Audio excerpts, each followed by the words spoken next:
देख सकते हैं आप यहाँ पे हमारे यहाँ रोशन बाबू वीडियो डायरेक्टर यहाँ देख रहे हैं मीट को यानी मसाला लग रहा है यहाँ पे देख सकते हैं। कलर देख लीजिए मीट का यहाँ पे गिरा मत ये कितने शानदार देखिए मीट बना रहे हैं मेरे रोशन बाबू। यहाँ देख सकते हैं डला के और मिलाइए इसको और धीरे धीरे देख सकते हैं यहाँ पर मिल रहा है।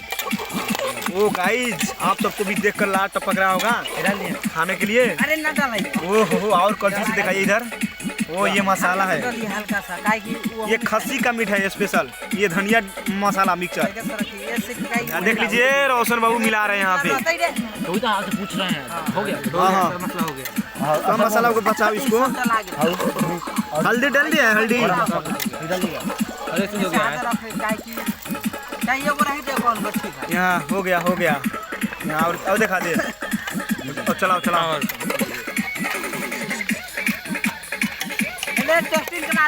पीस दिखाओ पीस। ये ले गाइज आप लोग के लिए नया साल पे तोहफा है, खा लीजिए आप लोग जहाँ भी गए पूरी। यहाँ पर जा रहे हैं बेलने रोशन बाबू द हेलो फाइनली गाइज।